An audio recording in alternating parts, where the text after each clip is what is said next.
Di nila habang sa isa.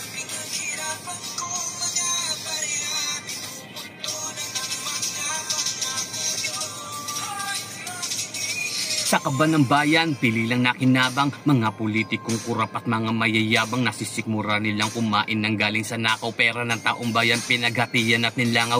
Lumalabang ka ng patas para sa iyong hanap buhay. Sa mga nakaupo, easy lang ang pamumuhay. Ating mga kababayan ay lubog na sa baha. Sa estero wine ay pagpatintero sa daga.